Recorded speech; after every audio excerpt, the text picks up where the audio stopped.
پښتون ژغورنې غورځنګ مشر منظور پښتين څوک دی، چیرته زیږیدلی دی او تعلیم کچه یې څومره ده، د هر څه په دغه ویډیو کې را سره وګورئ. خو مهرباني وکړئ دغه ویډیو را سره تر پایه پورې وګورئ. ګرانو مینوالو السلام علیکم. منظور پښتين په 1992 میلادي کال کې د جنوبي وزیرستان د مولا خان سرای په نامو په یو کوچني کلي کې زیږیدلی دی. پلار یې عبدالودود نومیږي او په وزیرستان کې یو ښوونځي کې استاد دی. پښتين خپله لومړنۍ زده کړې د خپل کلي له ښوونځي پیل کړې. لوړې زده کړې د دیرې اسماعیل خان په ګومل پوهنتون کې بشپړې کړې دي.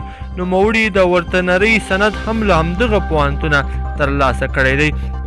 پښتين د 2018 کال د جنوري تر اخره پورې چا نه پیژانده، خو په پاکستان کې د روانو په نامو د یو پولیس افسر لخوا د یو ځوان یعنی نقیب مسعود تر وژل کېدو وروسته د فبروري پر لومړۍ نیټه د همدې پیښې په غبرګون کې د پنجابي ادارې پر ضد په اسلام آباد کې احتجاجي پرلت وکړ. له همدې پرلت سره سم په نړۍ کې خورا پښتنو وپېژانده او خپل ملاتړ یې تر اعلان کړ.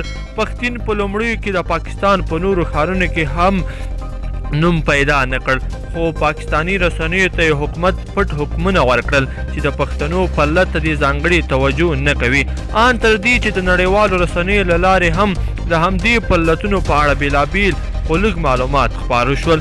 پښتين د شمن خیل مسعود قبیلې له یوې غریبې کورنۍ څخه دی.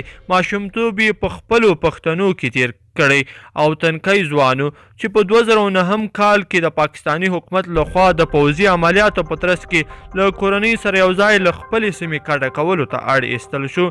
د کډوالۍ ژوند یې په دیره اسماعیل خان کې تیر کړی دی. پښتين 4 وروڼه او 3 خویندې لري چې نوموړی تر ټولو مشر دی. واده یې هم کړی دی خو تر اوسه پورې اولاد نه لري. کله چې د پاکستان حکومت د دوی په سیمه کې عملیات پیل کړل، نوموړی د کډوالۍ ترخه هم وسکل. پلار یې د کډوالۍ پر وخت ورباندې ټینګار کړی و چې په هر حالت کې به د هغه کتابونه خوندي کوي، خو د ده په خبره کله چې بیرته له کډوالۍ خپلې سیمې ته راوګرځېد نو نه یې د کور ودانۍ پاتې وه نه هم کتابونه. پښتين وایي پلار یې په کور پسې دومره نه و خفه لکه په کتابونو پسې چې خفه و. پښتين د عدم تشدد سرلاری باچا خان، د روښانیانو د تحریک مشر پیر روښان او د پښتنو د تاریخ او ادب لوی ننګیال خوشحال خان خټک خپل لارښود بولي. پښتين د پوهنتون په دوره کې هم د ټرایبل سټوډنټس ارګنایزیشن په نوم یو ټولنه درلوده. د نړۍ د علماو او ډیری انقلابینو په اړه ژوره مطالعه لري. پښتين ستړیا نه مني، کم خوب کوي او ډیر کار.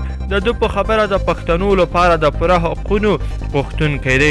د نوموړي په خبره په اسلام آباد کې د پنجابي ادارې پر وړاندې د پرلت پر مهال تر ټولو سخت او بګنون کې خبر هغه و چې حکومتي ملکانو له پنجابي ادارې سره ومنله چې غوښتنې یې پوره شوي او نور به احتجاج ختموي. نوموړی وایي تر ټولو بد خبر راته دا و چې حکومتي ملکانو په خلکو ته په دې ډول ډاډ ورکاوه چې که خلک له تاسې نه هم هر څه یوسي خو ستاسې زغم او صبر به تل تاسو سره وي.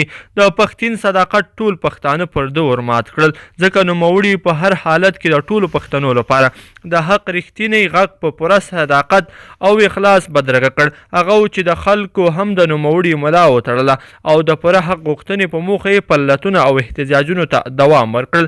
پښتين که څه هم له اقتصادي پلوه په ښه وضعیت کې نه دی، خو د لوړې حوصلې، کلک هوډ او ارادې له مخې په ټوله پښتونخوا کې کور په کور ګرځي او د همدغو پښتنو لپاره د حق غوښتلو په موخه اواز پیاوړی کوي. په تش جیب د خلکو کورونو ته ورځي، هغوی راټولوي او ترې غواړي چې د ده ملګري شي څو دا غږ لا پیاوړی شي. پښتين خپل لومړی فعالیت په 2013 کال کې د مسعود تحفظ غورځنګ په نوم پیل کړ، خو کله چې کورنۍ او خپل قوم تر شا ودرېدل نو یې د تنظیم نوم هم د پښتون ژغورنې غورځنګ ته بدل کړ چې اوس په نړۍ کې د پښتنو لخوا د یو مبارز انقلابي ځوان په نام شهرت لري.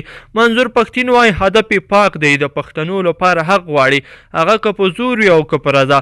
نوموړي د پېښور تلجرسي مخکې هم په دې تړاو ویلي و. پښتون ژغورنې غورځنګ د پاکستان د قانون لاندې د پښتنو لپاره خپل حق غواړي او له دوی سره د شوي ظلم پوښتنه کوي. نوموړي په خپله وینا کې د هغه بېدرګه شوو پښتنو پر موندلو زیات ټینګار وکړ چې د پاکستان د پوځ او استخباراتي ادارو له لوري په یو او بل نومونو نیول شوي او سرنوشت تر اوسه هم لا نه دی معلوم. ګرانو کتونکو او مینوالو په دې هیله چې د منظور پښتین مو په پوره ډول سره پیژندلی وي او دغه ویډیو مو که خوښه شوې وي در سره لایک کړئ او نورو دوستانو سره یې هم شریکه کړئ. مننه.